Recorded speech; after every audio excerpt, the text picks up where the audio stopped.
welcome fellow travelers. I am Nahele, and I am joining Chibi and Vertek at the Golden Feather. Come on in, grab a seat, and let's share tales of adventure.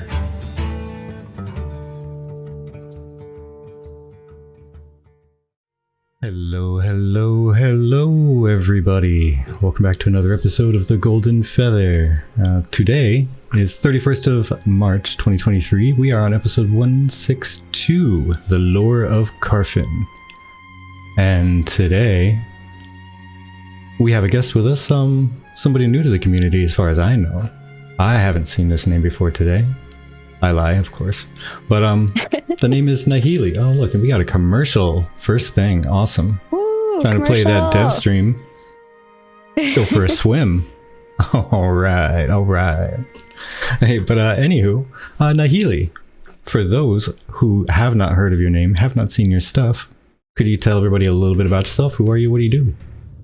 Yeah, so I'm Nahele. I actually am a member of the Gilded House, and we just started to do some YouTube videos on lore, and that's really kind of where my focus has been.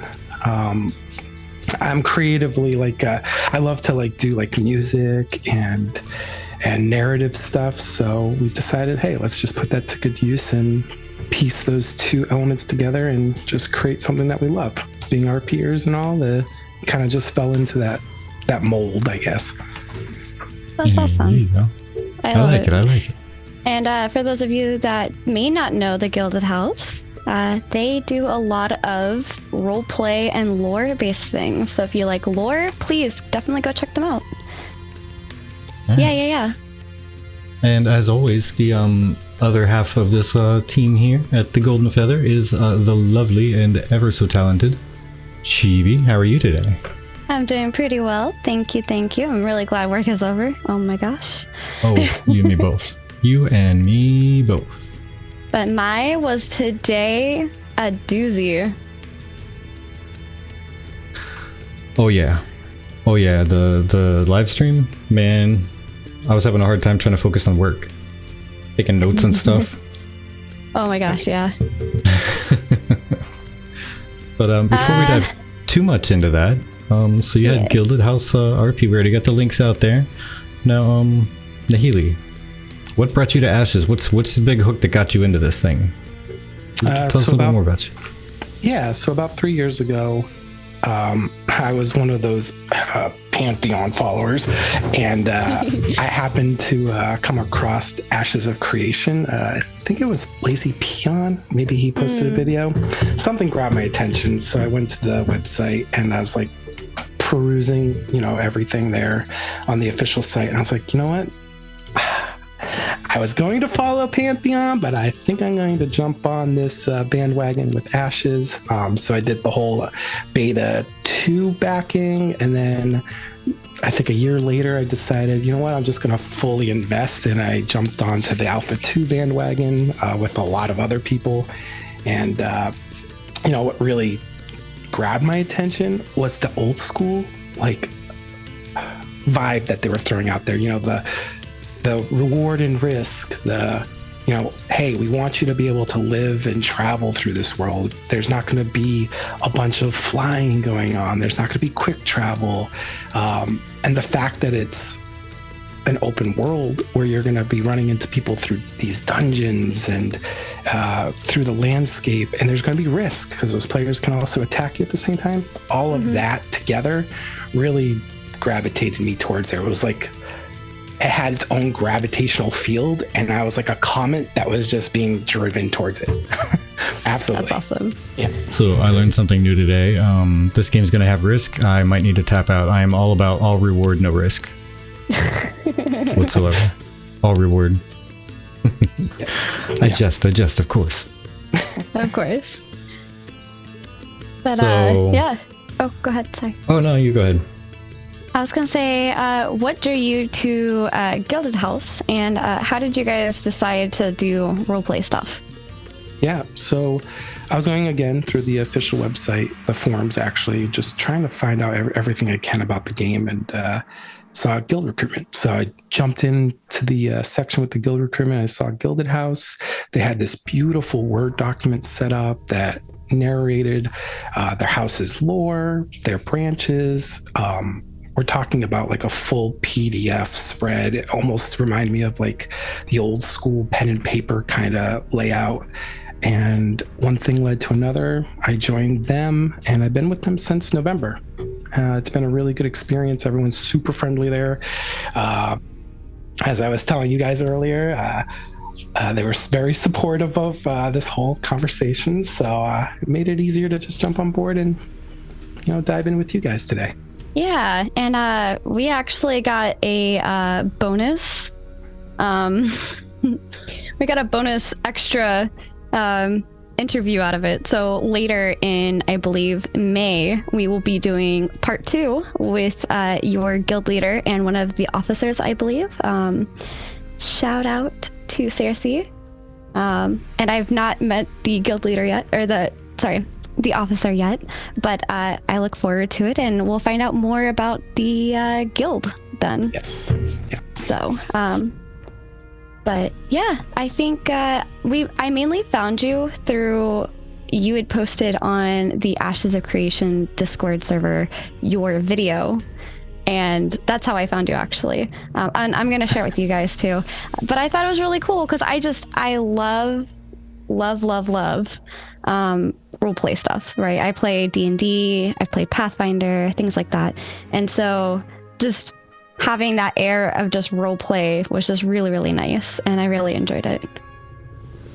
Yeah, just when you're role playing, it kind of just transports you into the world. And when you're playing an MMO, I mean, it has RP right in that tagline, MMORPG. So it just gives you an extra amount of content to do, and you're with like-minded people, and it just really creates that link between just playing a game and then being part of the world. So that's what really gravitates a lot of us RPers into, becoming our characters.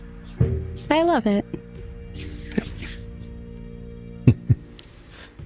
And I see that you're playing a Pyra, I'm assuming, as well, or Pyre. Yes. So I shall be too. So Nice. horn power. Yes. Yeah, long live the branchlers, long live the branchlers. Yeah, she kind of got hooked on the idea of the woodland elves lore that they did release, up to the point where she kind of chose them. And then when they revealed a little bit about the character creator and showed a little bit of the actual images about what they look like, she fell in love even more and said, yes, happy with my choice. And I've just been all about the Vec life as soon as I read their lore too. Like it's an orc, but they're like not the stereotypical like dumb barbarian style. They're intelligent and they go after reading the stars and stuff like that. I'm in scholarly orcs. I like it. And it looks like Talaris. I'm guessing you're a dwarf. Did I misspeak? I didn't see any of our typical dwarves in here. I thought I was okay.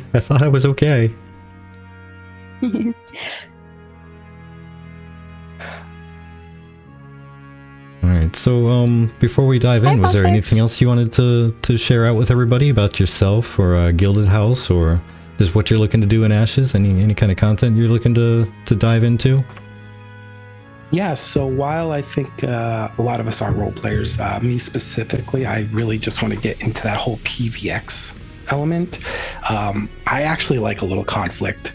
I know role players, we tend to want to be in our own little like bubble, but I think what gravitates most of us who are role players to Ashes is that we're going to have a little bit of a contest with players who may not be necessarily role players, and that's really screamed to me a lot lately, is just getting involved in the conflict aspect of Ashes. Yeah. I mean, you had it right. I think we even said that in another podcast with was it Kayvon? Yeah, it was Kayvon we were talking to. Anduin said, RP is one third of the name MMORPG, right? So Yes. Honestly, I really look forward to it. I always enjoyed being on RP servers. even PvPRP servers were fun just because people would like role play out the PvP. It was dramatic. But it was also a lot of fun. So yeah. Well, in the case of lore, we certainly got a heck of a lot of lore today. But I would also like to just kind of announce a few things before we get too into everything.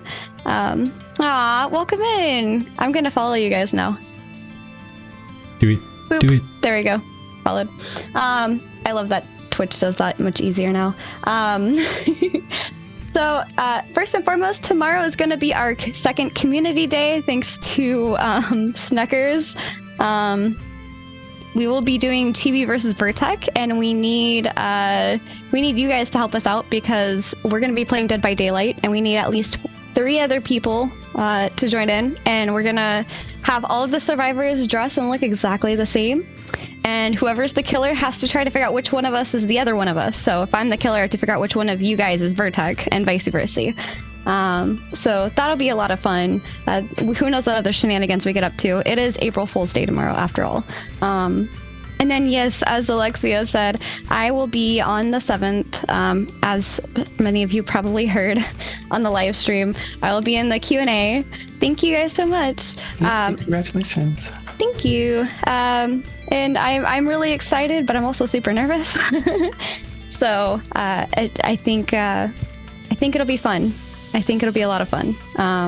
I pulled a lot of your questions, so I may have been sneaky about it. I'm sorry, but I do usually have a questions for Intrepid section in our Discord, and so I will sometimes sneakily pull from that. So that's what I did. But that being said, Ashes kind of confirmed today that Steven at least said he doesn't think that the Alpha 2 stuff, at least the internal testing, will be until end of the year, beginning of next year. Just don't freeze up and keep your avatar smiling. That works. And also, I just kind of wanted to reiterate, like, we, Vertec and I, are the owners, or kind of like the owners. We now hold the CC exchange for content creators. So if you have a place that you have questions, you want to talk about things, maybe you're trying to like figure out how to do a thing, we have tons of cool content creators within the CC exchange that would be happy to help you out, us included. And it's the unofficial CC exchange area while we all wait patiently for the official announcements to go out, which, by the way, I was chatting with Maggie just to let her know, and she kind of reiterated that, you know, currently they're accepting invites, but the invites will close, or they'll start, hold on.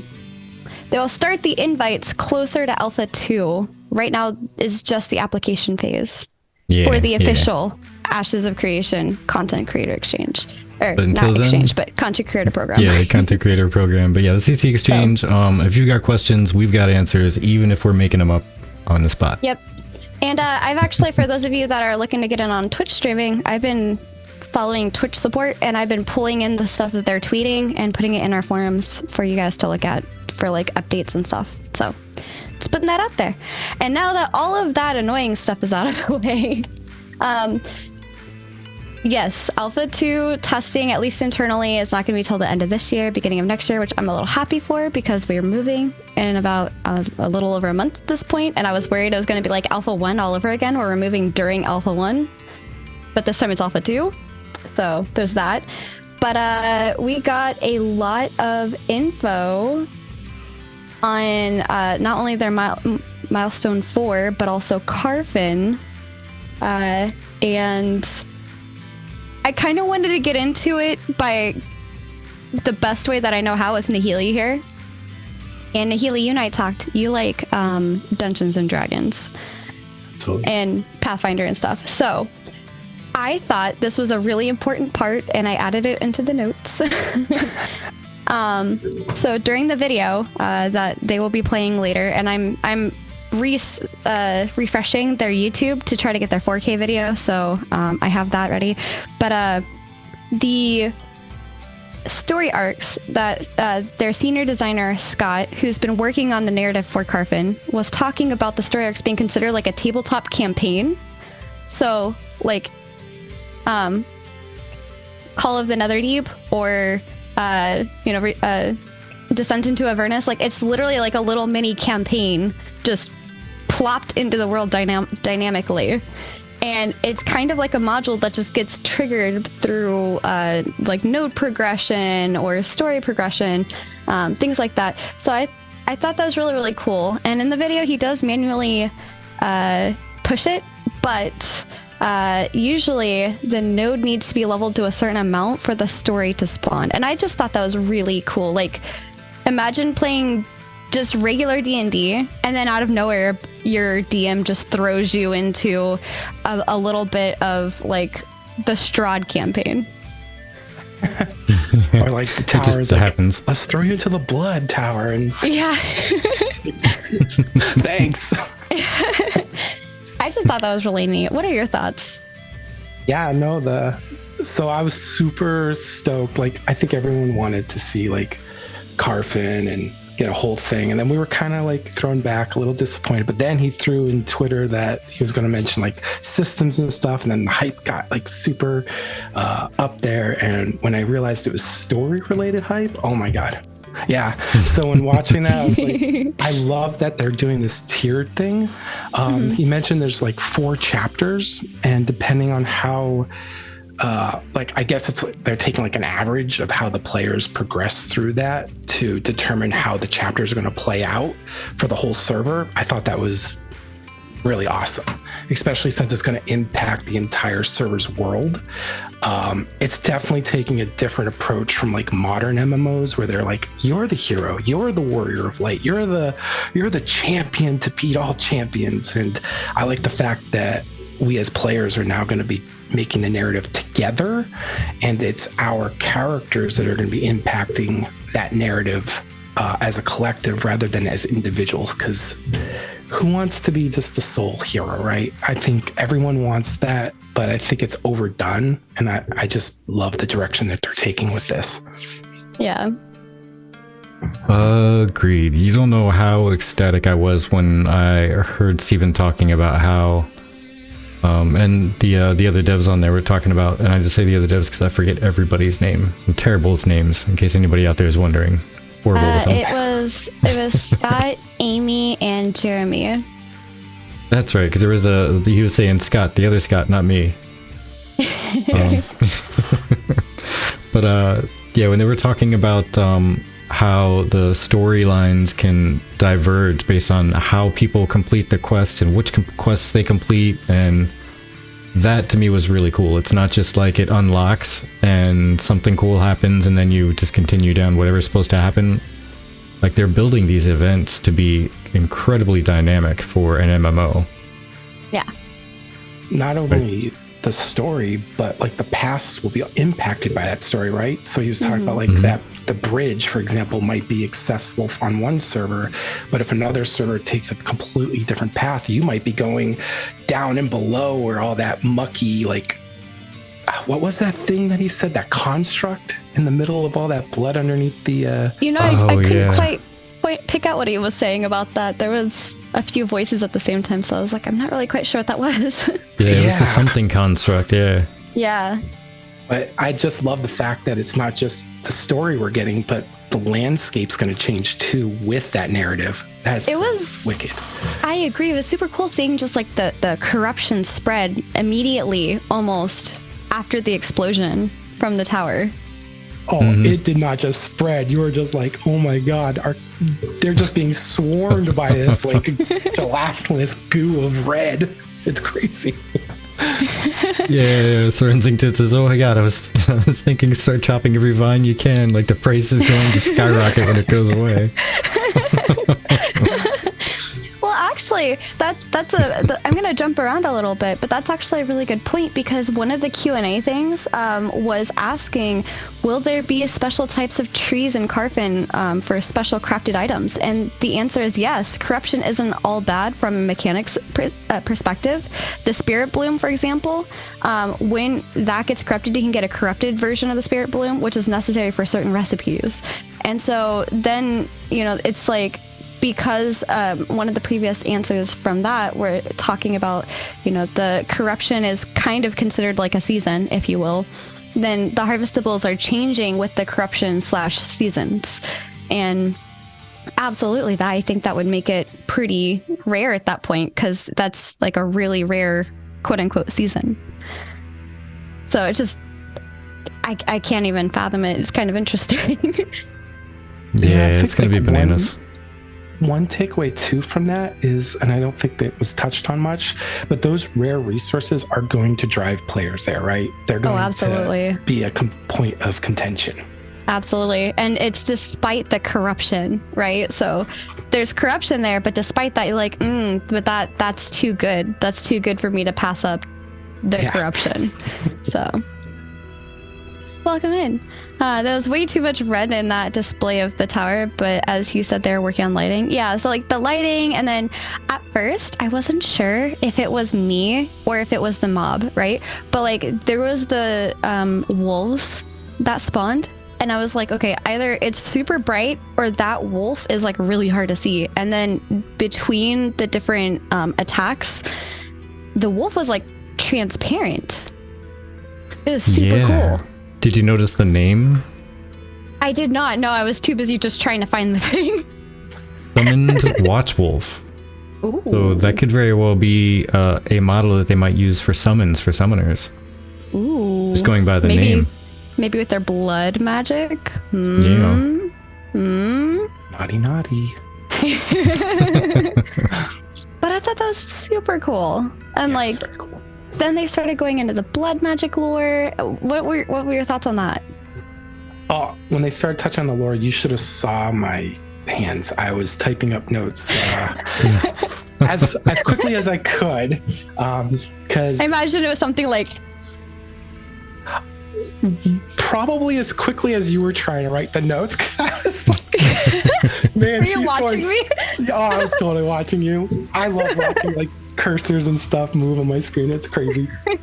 But yeah, no, that stuff's awesome. Like the whole going into the blood magic, how it's like an outlawed practice back in the days of Vera, and how it can like internally corrupt someone, and not just someone, but the environment around them. Oh, that was a gold mine of lore right there, for sure. But then they also went into the whole like academy, and how the Pyren influenced the humans and taught them how to utilize magic. So they gifted them this whole like academy. That was cool. Yeah. I'm like excited just like thinking about that. And just so you guys know, sorry, every time the Twitch thing goes into commercials, I'm going to be tossing it away. There's no need to subject you guys to that again. Yeah. And I'm keeping an eye on the YouTube so that, maybe I can get the 4K version. Yeah, if we get that YouTube video, that'd be even better. But I know it takes a lot of time to render all that. Oh yeah, especially in 4K. I mean, we literally are getting caught up on our videos, and it takes like sometimes an hour or so for it to render, so... Yeah. Maybe lifting the curse yields normal spirit blooms, who knows? Those might be even rarer than the corrupted. Ooh! You know, and that's the thing I was just going to talk on, is when Slurp said that, I was like, that's something I didn't actually even think of, is people would maybe want to keep something in a certain phase of questing. That way, they can keep collecting them goods, or, push it through really fast if they want to get to the next phase. Because, the story arc refreshes, right? Or it renews after a cooldown. I think so. So that would be a thing they could say, hey, next time this refreshes on, the thing we were talking about, the explosion at the top, it's going to be coming here in a minute on this video. Yeah. But I love it. That's such a pretty, like, I love the stark difference between like the red where you are in the corruption and just the blue and like the sky, and people notice the moon again. I don't know, it was a nice difference in like color and stuff, and I think it looks nice. I just want that as a screenshot, please. Can't wait to get in the game and just take like just scenic views and just get some screenshots like that. So many. Bit of a role player right there, Eric. Very technical. Yeah. That would nice too. But yeah, I have a feeling, this is my super early prediction, is that when big events like this Carphin happen, it's going to be a super blast push through. Everyone's going to try to rush the storyline and get, you know, the next thing, loot, experience, cool, awesome, fun stuff. And then the second time it goes to repeat, people are going to take their time. There's going to be a bunch of crafters that are going to just go and gather stuff and, you know, pick up whatever they can that was worth their while specifically. Yeah. I don't know. Oh, it's live. It's live. I got it. I got the 4K video. Oh, yeah. I'm sending it over to you right now. At least there won't be commercials popping over. Yes. I don't like the commercials. Why, Twitch? Why do you do this? Here you guys go. Feel free. Take it. All right. Take it. Bear with me a minute. If you could go ahead and chit chat, I'm going to go ahead and get that set up. Change over to that video. You know how excited you got about like that screenshot we just saw? That yes. Let's talk about Steven's reaction to when he saw the blood just coming everywhere. That was... Oh, I loved that. It was... I hate using the word cute, but it was actually kind of cute to watch. It was. Yeah. The creator definitely get into it. Yeah. I love watching Steven get surprised by things because you know he's working on it day in and day out. And it's just one of those things where, like, him asking, like, it's the little things. Like, sure, on the one hand, you should probably know how to play your game. I could get that. But it's the also, you know, haven't been able to play the game because too busy running everything else. Hey, how do I pull up the quest log? You know? I actually really appreciate that he doesn't play like a high-level gamer. Like, I feel like he's playing to the heart of, you know, the average gamer. And I actually appreciate that perspective. Yeah, absolutely. And he is just like us. He's like, oh, look at that. And then he, like, his character just wanders over while the rest of his party's killing stuff. Yeah, I saw him leave his, like, party like 2 or 3 times. Like, Steven, you can't just leave them. At least he wasn't the healer. Right. Let's see. Look at all that blood. Yeah, Who has that much just blood to wanders spare? off. Yeah. Darren Singleton says, I'm sure it'll never happen, but I would like to see a skill tree for corrupted players where they have a massive bane and an evil boon skill. That'd be cool. Zalexia says that would make an area excellent PvP area as well. Overthrow said I took it. Slurp says, who knows how many ways things might be able to progress, phase to phase, within a phase, or even the final resolution. Lots of exploration available, and should keep people excited to see things become active again. And Sir Unsington says, you can use cute with Steven. I appreciate that. But no, I think it's really important because, like, they even said it in the live stream that, you know, after you complete a story arc, there's going to be a cooldown period, and then that story arc might become available again. So I like that. However, there are going to be certain ones where you can't do it again, except for within a specific system. And I thought that was really interesting that they alluded to a different kind of system, and I'm curious about what that system's for. Oh. Yeah, just being able to replay the like the core story arc that progresses through the server, because obviously you don't want to have the entire server repeating the same story arc for, you know, the first X amount of time until the next little mini expansion patch comes out. Yeah.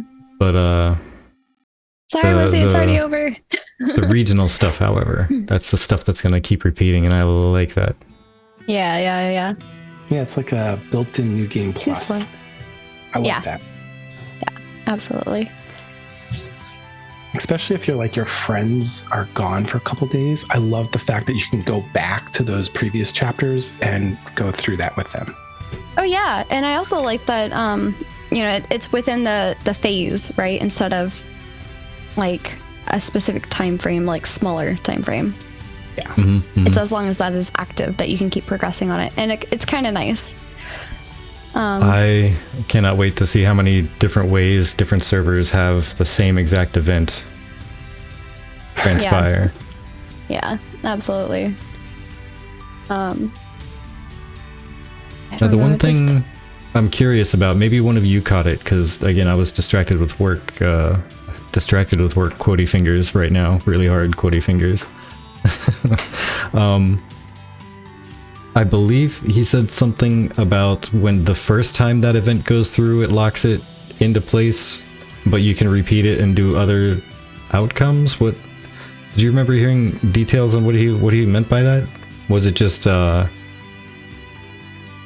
it's gonna show the world what that way of playing through it is and just stand it out as being unique, or did it actually impact the server in that specific way, and then every other time it plays through, it doesn't really impact future events? If you go back through it again, it will not impact your server for those specific types of quests.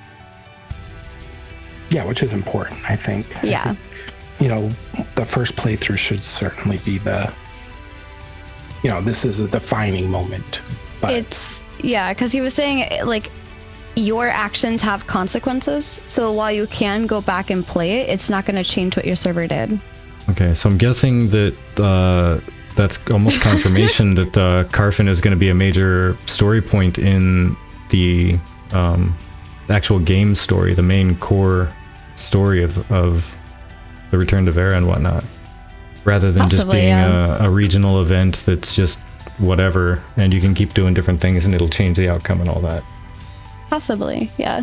Surrounding says, okay, Guild, we're gonna need to grind out the Kalar arc line so that those darn Tolnar don't get their arc line again. I actually have a question for you both. So, since we know that this is going to be impacted by like player interactions, and they haven't really gone over the nodes around this dungeon, right? Do you think that these nodes are going to be really contested because they're going to be able to impact what's going on in this Carphis?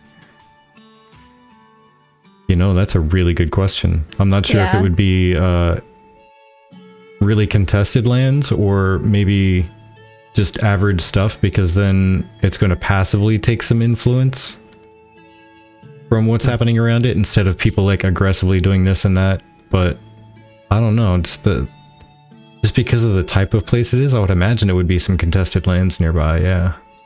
Oh, I mean, also, if what was said on Twitter, I believe, because I think it was Richie SH who shared that, was that like multiple nodes would be affected for the events. So I imagine multiple things affect different outcomes, not just like one node per outcome. I don't know. It's a really good video and he like went into some ideas on it too. But yeah, that's really hard. That's an interesting thought. It's a good question. Oh man, I think it exploded or not yet. This is where he starts getting excited. You can really feel it. Like when you're watching him, you're like, you get excited with him. Yeah, absolutely. Apparently one of the nodes near Carphin is called Mireless. Yeah, I picked that up as well. I actually have that in my notes. I didn't know how to spell it though. Yeah, I started making up spelling when they were reading off the names of all the deans. I was like, we just put question marks afterwards because we're not sure. But yeah, it says the story arc pops up. Corruption begins to seep into the area. The story arc causes a bridge to form, providing access to the Tower of Carphin itself. And they later said, or it's by leveling up Merilith. And also, the spawn table's changed now that it's cursed. That's super interesting. That's a lot of work. Like, right? Oof. And that's probably why they're not completely ready, is they're probably like working out the little bit of bugs that are left there. But I mean, I just wonder what those creatures, like the dogs that they were fighting, what they were before they became the corrupted version. Or if they were that before the corruption came in, or maybe the corruption seeped in and like they're the corruption that helped kill whatever was there, and now they're the ones that live there for the They're moment. blood magic hounds. Yeah. Definitely adds They more. were the sacrifice that created the blood. Ooh. Lots of theory crafting. I love it. Stone Sanctum says, think the Pixel Gods AI isn't smart enough to know it's Westworld. Overthrow says that definitely adds more to the elite player impact on the game. If the first groups or raids decides the server storyline forever, that's on the level of becoming mayor or monarch. Yeah. And then Penumbral says, and they mentioned something about races of the node may alter things as well. And there's gonna be so many conditions. I'm both excited and fearful at the same time. Probably cats. Corrupted cats would become dogs, right? Yeah, like dog cat. So let's talk about the statues. As we are about to see them go across the way here and then kind of come up to the statues. The statues were the first deans of Carphin. I thought that was really cool. Yes, I thought that was cool too. No. I can't say half their names, but I tried spelling them just as much as you guys did. Yep. I think Jenica Yeah, there was the definitely easiest a one. try. Yeah. Jenica was like the closest that I was like, it's probably, yeah. Welcome in, NATO DBD. TGF Tavern, I'll tell you what they were. Faithful hounds pulling my caravan, so I made too many runs next to the tower. Those ungrateful hounds tore their harnesses off, left me on the road, and ran off attacking anything they'd laid eyes on. Those filthy mongrels. Does Professor McGonagall summon the statues to defend Carphin? But yeah, I guess to give you guys all a run through, we had Tenfilorus Wren, who was the first Pyrian elf dean to teach the humans, and he's the one that built the tower for them. Then we have Aristrad, the first human dean, which was Tenfilorus's best student, and he built one of the other towers. And then we have Jenica, the dean, who like enjoyed teleportation, and when things went south, she teleported somewhere and never returned. Yeah, I love that. Wink, wink. Yeah, I was gonna say, I don't know. I'm feeling like there's a possible story arc there, potential.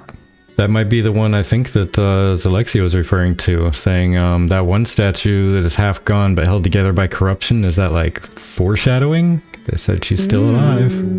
That's So good. the corruption kind of filled in the blanks with her. Yeah. And then we have Darren Lamont, part of Oren's family. And they even talked about how the Lamont family has a lot to do with this part of the game. And then Clown Sander. I typed clown too, and I was like, oh, I know that's wrong. He was the final dean in the statues, and he was super into alchemy. And so we may see potions called Xander's such and such, and that's what they're referring to. And I just thought that was really, really neat. I love the history that they're already building into this. And it just, the size of the statues and just the meaning behind the statues. I don't know. I loved it. That got my like role play side all excited. Like, oh, I wonder what I'm going to uncover. Oh yeah, see, now he's on the construct right now. Yeah. I think this is where he's saying like that could be an alternative path. Yeah, but Okay. much more dangerous. Yeah. Yes. Interesting. Yeah, they did say there was more than one way to get there. I did kind of like the bridge just kind of forming itself through magic. Oh my god, that was wicked. Yeah, and That was cool. yeah, Yeah. I like Quaternion Slurp's quote unquote alive. Yeah. I was looking for the big brain emote where the guy's like pointing at his forehead. Oh. I was trying to drop that in there, but I have no idea what it's called, so I was just endlessly scrolling. Like, come on, I can Isn't find that it. the Titan bark armor? Oh, Yeah, that's one of them that I thought really heavily about getting, and then by the time I was probably going to pull the trigger, it was too late. It was gone. Yeah. There's 3 armor sets like that happened. I should just know, like, the next tanky looking armor set that comes around, I need to just pick it up. Yeah. Yeah, just pull the trigger. Just pull the trigger right away. Debate it later. Honestly, I haven't really felt like... I think I got the one that I really want. And, maybe in the future, you guys might see us wearing some Ashes outfits. But I totally got the herbalism bag from this month's thing because it fits my character really nicely. But that's, totally. I think, pretty much all I got it. I was like, yeah, that's fine. Yeah, I'll take that. But, yeah, I don't know. It's so cool. Also, we talked literally about dailies just last week, I believe. And Steven today was saying, oh no, I didn't get merch. You'll see. That's all I'll say. You'll see. But I loved how Steven just kind of said that he doesn't want the story arc system to be dependent on dailies. And, kind of hinting at that whole, we don't want you to have to log in every single day to, like, be able to progress the story and just his entire take on that. And I really do feel like between this, the dailies, and how he was holding the sword on his shoulder, I think those are 2 good examples of how Intrepid is listening to what people are saying in the community. May not always feel like it. I can understand that feeling, but Maggie did say during the live stream, and I think Steven even continued on with this. It was one of the Q&A parts where, let me just grab it real quick. Yeah, while you're looking that up, I just wanted to comment on the dailies thing. I think, because I keep saying, like, dailies, I don't mind them because I like to be able to jump on and know that there's a quest that I can do for a good amount of money. Right. But I don't like doing the ones where you feel you have to for, like, the rep grind or progression-based dailies. I think those are meh. So I guess I can say that I like the idea of quests that I can do daily, but not what everyone knows as daily quests. Yeah. Like, I want to be able to hop on and do something for somebody to make some money, and that's it. Yeah. But I don't want to have to do it to progress. Yeah. Over there says tasks, events, and narrative quests are the 3 types of quests. Yeah, so yeah, the tasks thing, that's what I'm hoping is that's what they are. It's just they're available every day to do and make some money, but they're not required. You can totally skip them if you want. Yeah. I found the thing. So this is actually, I was going to ask you about this, Nahele, next. So as role players, we always love playing D&D and talking about, like, flavoring, our spells and how we do things and how we hold our weapons and stuff like that. So people were curious about the sword on the shoulder. And asked if that was a new animation.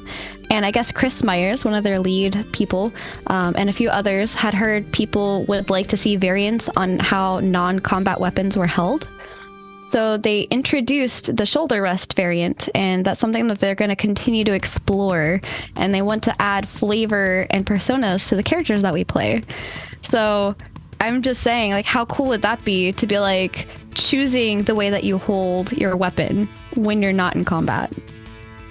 Yeah, I think whether you like the game or not, Final Fantasy XIV does a really good job with that. They actually have stance poses, which is a life changer, especially if you're a role player, because you can, if you don't like it on your shoulder, but you like it at your side, you can do that. But they also have sitting poses and then like idle standing poses too. So I was very excited to hear that they're going to implement more personalized character elements, because it connects you with that character. It makes you feel like, hey, I'm investing all this time with this character. I'm getting attached to this character. So it's nice that my character can also feel alive rather than just like this puppet that I'm just moving around and slaughtering things. So I thought that was cool. Yeah, I think that's really, really cool too. Yeah, that was, you brought up the Final Fantasy 14 thing right as I was going to mention it as well, because that's one thing that I liked doing, is seeing, you know, different poses and whatnot that people have and going, where did they get that? Where did they get that? I want that. And then you got to go on a quest chain or get an achievement or whatnot to unlock it. I do agree though with one of your viewers. They should have given us a Neil emote. Come on. We didn't even get a Neil. Right. But I don't know, I thought that was really cool because that just adds to the immersion that you can have with your character, you know, and being more of the way that you want your character to be. And I just want to give a quick heads up. We're about to have an ad in a minute. And I apologize, but the ads help the pre-rolls go away. I think they did introduce a new thing where you'll still see what's going on in the picture, but you won't be able to hear us. You'll see the ad, but you won't miss anything that's going on the stream. In terms of visuals. So you'll still be able to like watch us, just maybe not hear us unless you're a subscriber. Sorry. But yes, Thobly, hi, welcome in. We're not going to pursue content types that you can only do X amount of times in Y amount of time based on something arbitrary. Yeah. Exactly.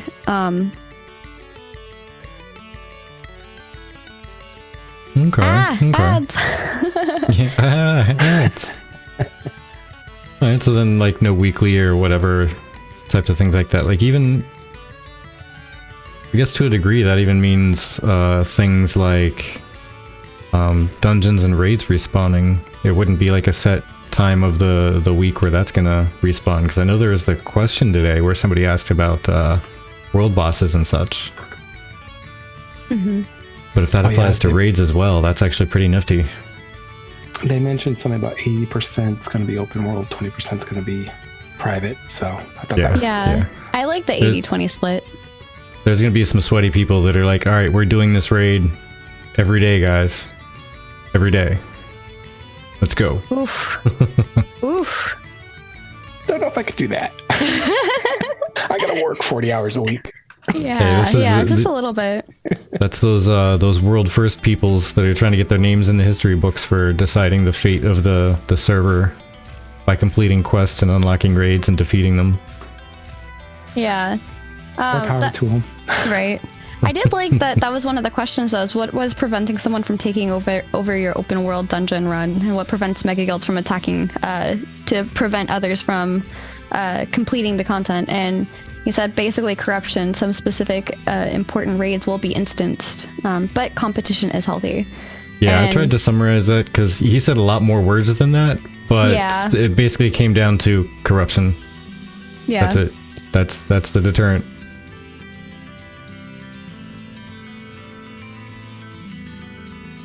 Yeah, exactly. Some of the things that chat is saying, more like 10 times a day if respawn allows. Overthrow says, I'm glad Steven is already thinking about having variable boss respawn times. That's super important. Did you want to read that one? Yeah, I see you put it up on the screen. Yeah, I popped it up because that was the next thing to come up there. Okay, yeah, go for it. Something more quotey fingers us would be a mayor puts up a commission to turn in 5,000 iron ingots. Requested a social organization in a node to drive out bandits from a location. If you feel like going all out on that content, you are more than welcome to, and it goes away when it's complete or if another condition removes it. So that's kind of neat. So that's almost like kind of keyed up or queued up tasks that anybody can just kind of stroll by and I'm assuming take part in and just turn in a portion and get reward for that portion, or they can just keep on running and maybe mine 3,000 spots, 3,000 resource nodes to get 5,000 iron ingots and turn them in. Yeah. Which, you know, more power to those people. But yeah. His answers to these questions were the sexiest thing Steven has ever said.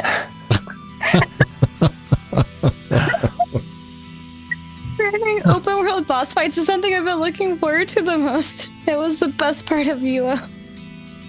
I'm sorry, I'm dying. Wizzy. If it was gonna be anybody, it would be you. Fantastic. Ooh, I can breathe. I'm fine.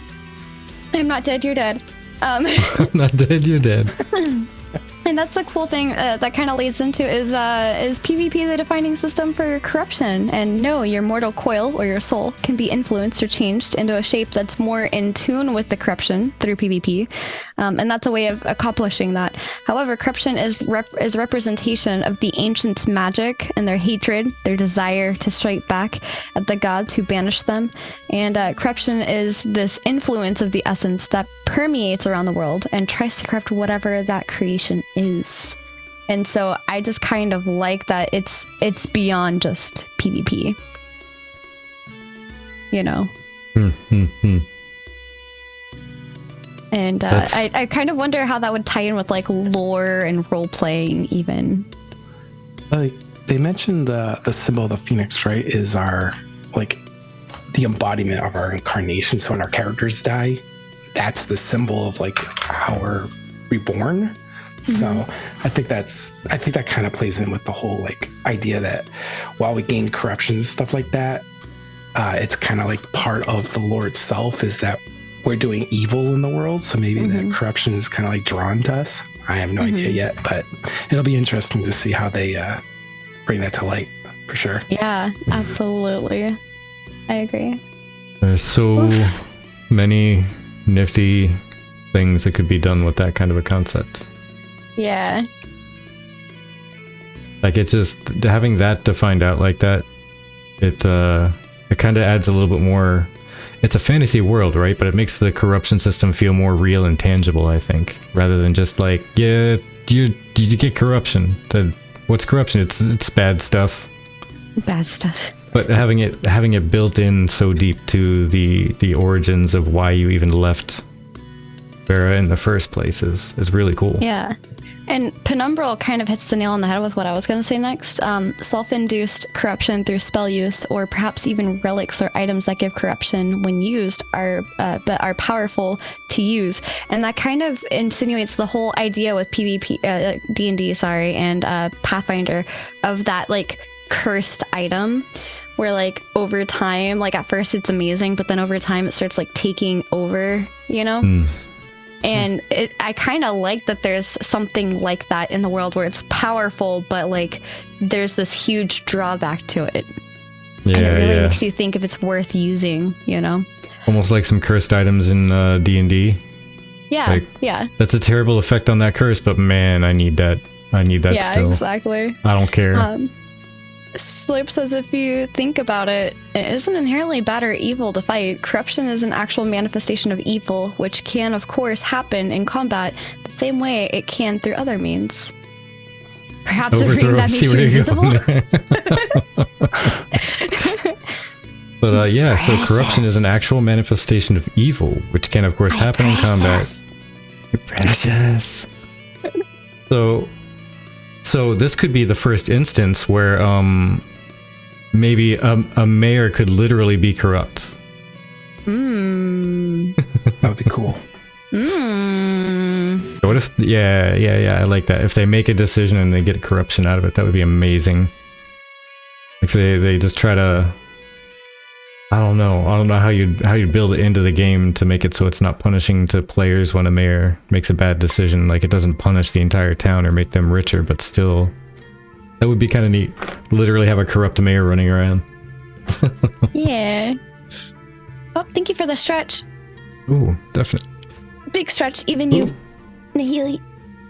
We gotta stretch. We gotta take care of ourselves. Yep, you're a guest. You're subjected to it. Thank you. I mean, this mimic on the screens definitely make me stretch. Oh my gosh. Look at that thing. That was terrifying to see. It's just, it attacks really quickly. It's got a lot of aspects to it, and you're like, where is it gonna attack from next? And it's like, I don't like the like long, I don't even know what to call it. Tentacle, I don't know, and the dust of no thanks. And the crazy dash across the room, just leaving a green trail behind it. Phew. What is that? Is that like defending itself? Is that like increasing its armor by like going back into the like chest like that? Yeah, probably. And the fact that he's like, back up, back up, back up. Oh, yeah, I know at one point. Fighting. Yeah. Yeah, I know at one point when it shrunk down into the little chest and it was sitting there right about the time that they were saying it was going to explode, it started to gain health back. Oh. Like its health started to go back up. Yeah, so if that person didn't sit there and keep attacking, it may have gotten like half its life back. You know, that's also a funny thing is because he knew one aspect of it, but then, you know, the people that have been making it, they know the full aspect of it. Yeah. So I thought that was kind of fun. And maybe we could steal your shitticles. Yeah, I liked at the end when it was actually, its hit points hit 0 when it started chasing the person nearest. Yeah. Stream was excellent morale boost. I'm still skeptical about the under 2 years for A2. However, if they start showing sieges or nodes, then I will begin to believe again. And, you know, I'm glad you brought this up because I wanted to talk about their conversation on their milestone 4. And that, you know, 5.1 had a 0.1 update, and that was much bigger than they expected, and they kind of took a time hit for it. And that's something that I know Lineker, who by the way is our guest next week, has chatted about, and we even actually he even asked this question for the live stream, but we've even chatted about it last week, I think, with, you know, how much are you going to, or is it about MVP? It was somewhere in here about MVP. There it is. There's 2 of them. Okay. So the question Lineker asked was, what is your stance on delivering an MVP versus upgrading your engine to the newest tech, even if it results in delays such as 5.2, 5.3, etc. And so like they upgraded to 5.1.1 and that kind of hit them with a delay, right?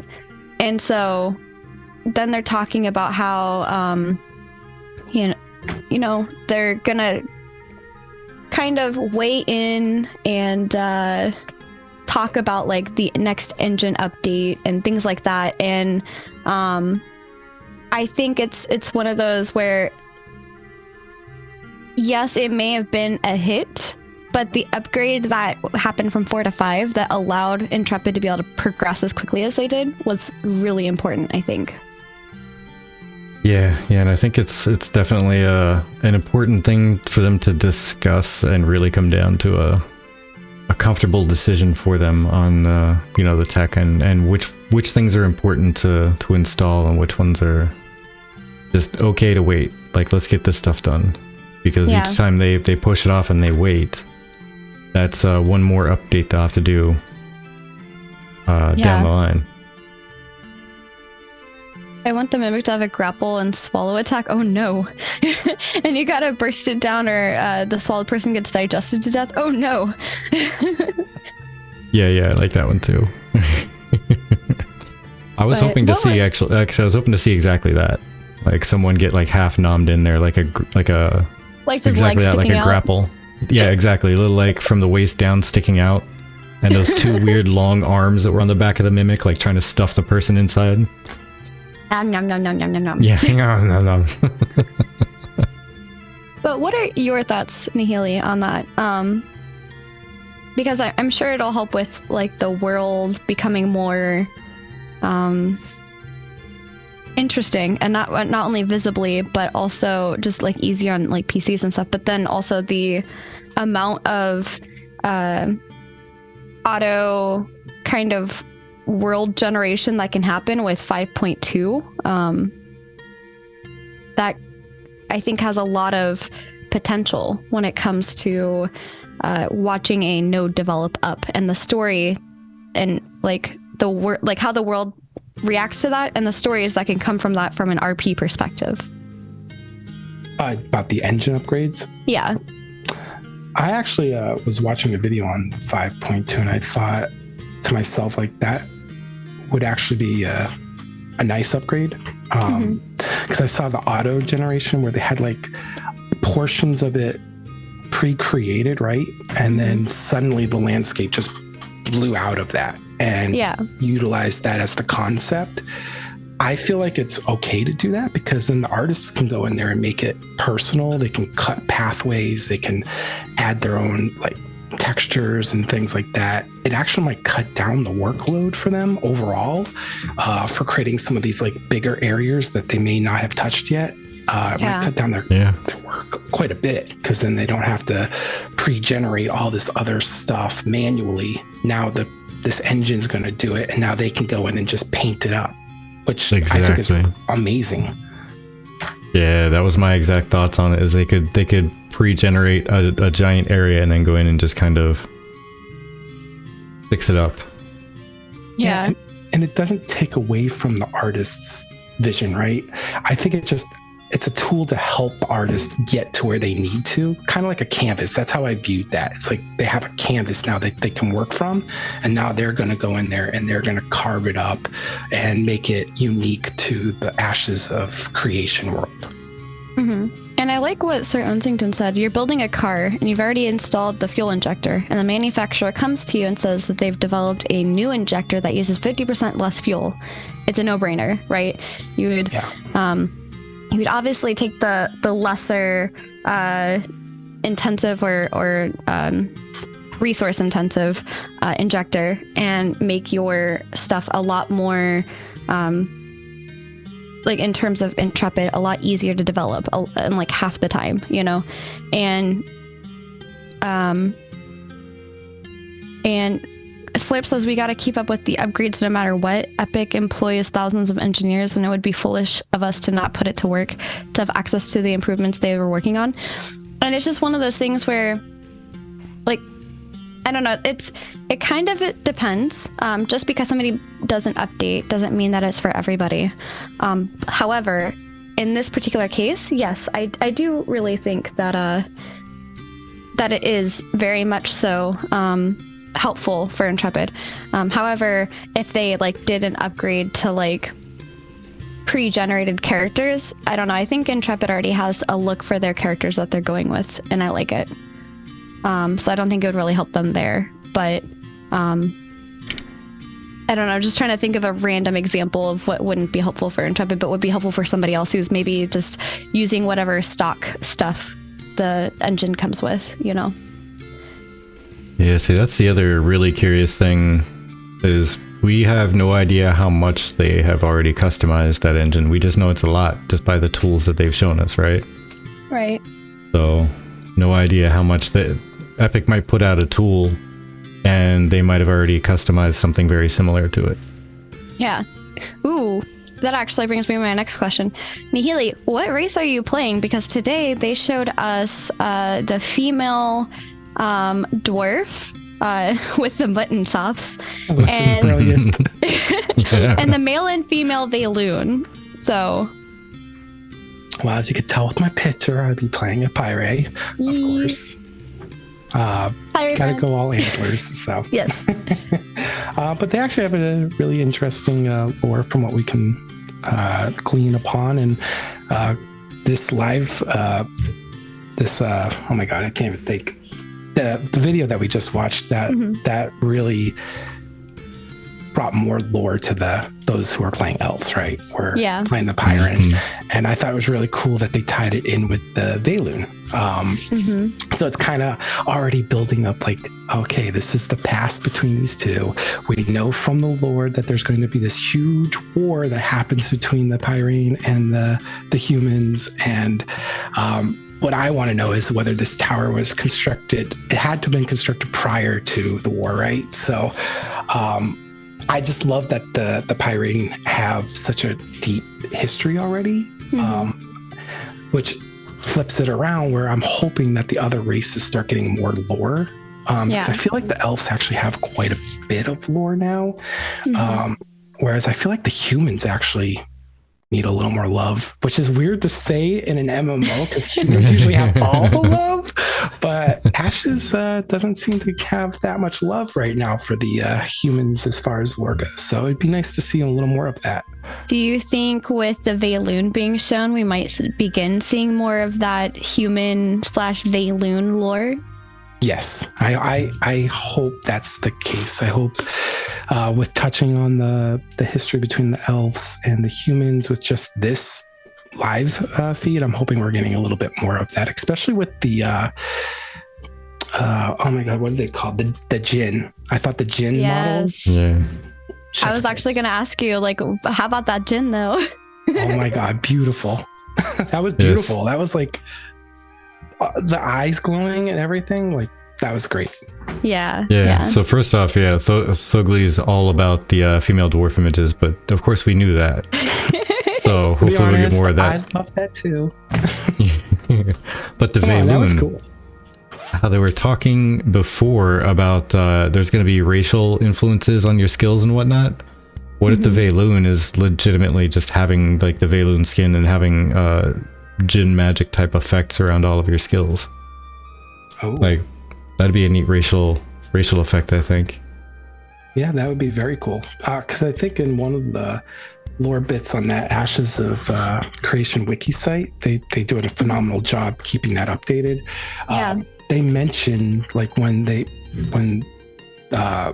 Jinn go through the portals from Sanctus back to Vera, they actually start to see that essence starting to show back on their personal self. So I thought that was a nice touch to see that in this video today. Yeah, I agree. It was just, I don't know. I'm excited. But I have to say that female dwarf, yes, was remarkable. I love that they made her still look feminine, even though she had a beard. That was really well done. Yeah. Mhm, Yeah, mhm, I mhm. could agree with that. It's one of those, I'm confused. I don't know how to feel. Because I'm like, beard on a girl. But I knew it was coming, so I was expecting it. But it was just one of those, like, I kind of did a double take, like, wait, what is that? Did I just see? Yeah, I did.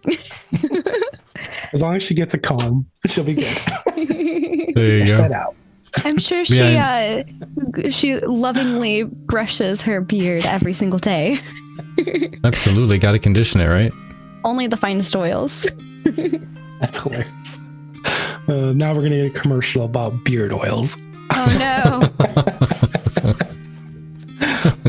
You said it out loud. They're listening. I They're know. listening. Oh, I love it. All right. Well, I was thinking, what was your favorite, if you could pick one from the live stream, even one that we haven't covered yet, what was your favorite thing about today's live stream? The sandal. No, my favorite thing, because that sandal looked so clean out of the rest of this. Like, it was perfectly. It was not even damaged. But my favorite Maybe it's thing the was sandal of corruption resistance. Yeah, I like it. No, I think the one they did the whole time lapse thing with the chapters, in between the chapters, and we got to see that bridge build and that corruption creep up on the stonework. Yeah. That was remarkable, and the fact that entire bridge walk was a jumping puzzle. I love jumping puzzles.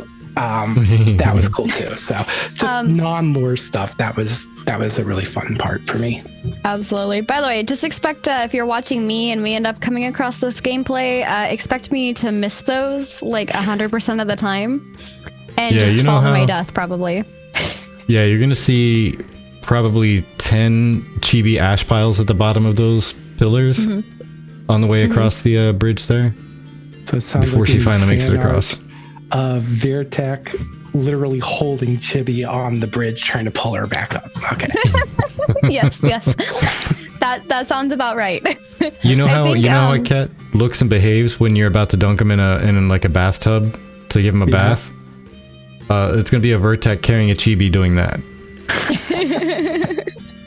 Legs all sprawled out, like, oh my god, no. No. I love it. Can't wait to fall in front of my guild on this bridge. Yeah, exactly. That's what I'm talking about. But Azee also posted up some fan art that she did. I think she's back doing some claymations or clay art. They showed off on the Twitter today her beetle, but I was busy looking at other things, like the bow she made, and this cute little creature. I forgot what it was called. But She made the bow in clay, and it's got like the little string on there and everything. Oh yeah, the Cyclops bow. Yeah, I think that's what it was. Cyclops bow. The following sounds very familiar. I'll be right there with you, Nash Piles. Thank you. I won't be alone. Fantastic. A cotillion. That's a new number. Yeah. Chibi, the only one in the guild required to ride her gliding mount while on the bridge to the dungeon. I could totally see that being a thing. Yeah, absolutely. But and then I forgot, but I pulled this from her. Like, she posted it somewhere, and I pulled it, but I forgot what it was called. It's I sent you the link to her actual thing because it has the actual pictures there. Okay, but I'll send you guys the link too, so you can look through it. She's got a whole thread of all of her little creations. It's very, very cute. Yeah, her little thread of creations. Yeah, and I've always enjoyed some Z art. And she's very talented. We love our Z, even if we pick on her for hating pizza. I mean, we have to pick on her no matter what for that. Yeah, just saying. 10-minute hikes the course walk. That flesh golem looks like it hurt, right? Her ashes creation. Hating pizza, yes, I don't understand it, but Z does not like pizza at all, and we always tease her. The Dicey Beetle, my beloved, yes. Z, the moderator. All right, there we go. She's a very sweet girl. She just does not like pizza. At all. And we try to get her to talk about it, and she goes, no, not doing it again. But yeah, I don't know what creature that is. She posted it somewhere, and I had it in mind, and I didn't even write it down, so I forgot. And then additionally, I'm just gonna, this is more like a thing just to put out there to share around. Richie SH made a video about Alpha 2 timeline being released or shown out, so for those of you that haven't watched the live stream, check that out later. Man, Alpha 2 preview is sick, right? Welcome in, Riptide. And also, you. Calzone. Oh my gosh, I haven't had Peter. a calzone in forever. Oh yeah, I love calzone. That sounds good. I hate pizza that doesn't have extra pineapple. You know, I love pineapple on my pizza. People can hate me. That's fine. You can unsub right now because I said allowed that, to be but wrong. that's cool. It's fine. Hey, you like pineapple on pizza too. What are you talking about? Oh, I was talking about them hating you for it. Oh, okay. You said you. I thought you were talking to me. Chibi's very defensive about her pineapple. I am. I like pineapple. Unsub, I would never. But I wanted to talk about one other thing. And this is something that kind of came up this morning. I kind of woke up to it.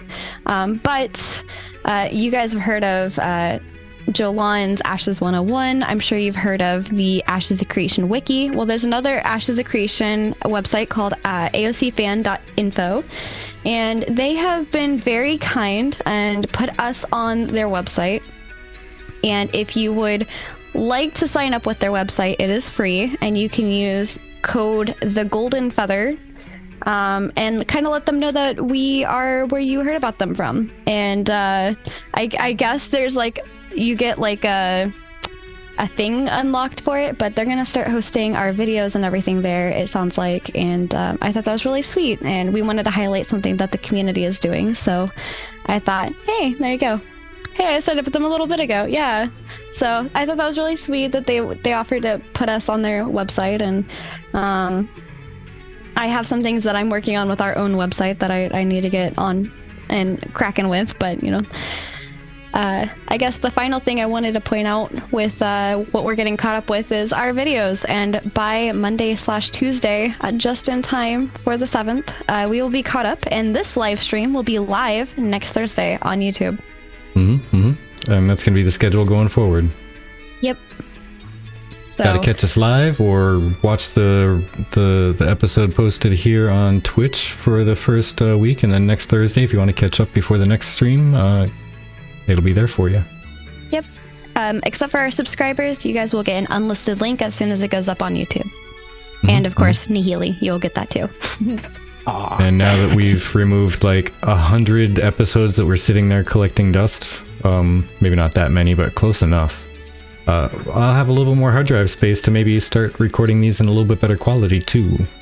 Yeah, and to answer your question, I'm not quite sure, but he did capitalize it the way that we have it. So capital T, capital G, capital F. So the golden feather. I have to say, I was watching you guys update your YouTube channel today. Mm-hmm. Oh, were you? Upload. It's like, oh. I can't keep up. I have it scheduled. So basically Vertec does like 4, although like last week he did like 10 in one night, and I wake up in the morning and that's the first thing I do. I wake up and I start scheduling all of the videos to go out, and I did a lot of work beforehand while he was doing the editing to get all of the bios done, so that way we just copy paste the bio from the doc and then it'll be ready to go on YouTube as soon as it's ready. And also I like it because it gives it a little bit of that time to like buffer / process, so that the highest quality is available immediately when it's live. That's brilliant. So, yeah. But Vertec, did you say your favorite thing about today's live stream? I did not, because it is so very difficult to come up with it. There's too many.